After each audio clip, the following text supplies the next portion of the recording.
Good day everyone, my name is Ijan Bautista, and for today's video, we're gonna discuss our analysis with regards to shoeprint impression. So shoeprint entire impressions. Shoeprint entire impression evidence are another forms of valuable physical evidence that is often encountered at the crime scenes. Since perpetrators usually walk or drive to or from the crime scene, it is certain that traces of the impression evidence will be left behind. Thus, the recognition, collection, and examination of this impression evidence can provide irrefutable proof of the presence of an individual or a vehicle at a crime scene or in a contact with a victim. Shoeprint. Shoes create impressions at the crime scene called shoeprints, which can be informative to the forensic investigator. The sole of a shoe picks up various kinds of materials when a person walks, and this is readily transferred to another surface, creating an impression that can reveal the pattern on the sole. Importance of shoeprints as evidence. Shoeprints help to prove that an individual committed a crime. They were also used to prove that the person was at least present at the crime scene and thus could have committed the crime themselves.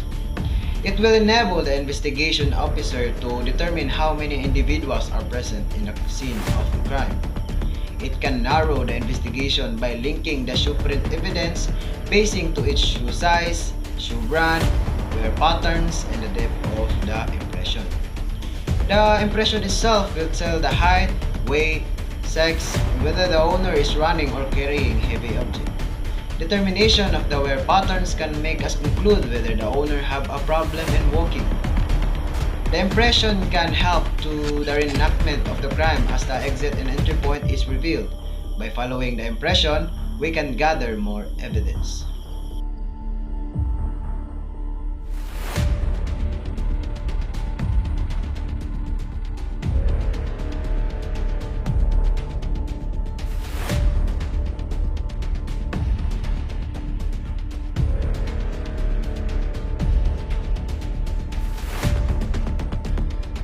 In this case, the type of print that is present is the patent print.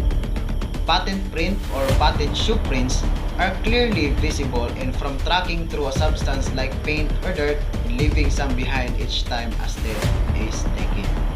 Since we have a three-dimensional impression, and in order for us to lift the shoe print, we need to use plaster of Paris as our casting material in order to replicate the impressions since it was in a dirt. Before anything else, we start photographing and the impression in followed by measurements. The length of the impression is 29 centimeters, while its width is 9 centimeters. The dirt that was in this case was very wet. That's why we use a varnish in order to hold the soil in place in securing the impression by spraying the whole impression.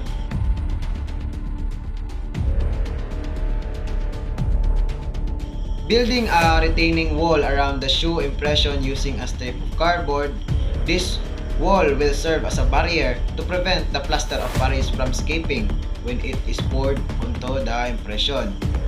After pouring the impression, we put some sticks that will serve as a foundation to the plaster of Paris and continue pouring the plaster of Paris until it reaches to the top and smoothen it after. If the top of the moulage is semi-hard, don't forget to put the initials, time, date, signature, or location. Bring the 3D impression to the lab to let it harden for 24 hours.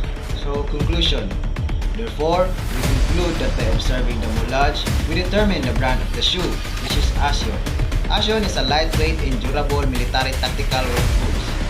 The impression shoe size is also noted, which is the length is 29 centimeters and the width is 9 centimeters.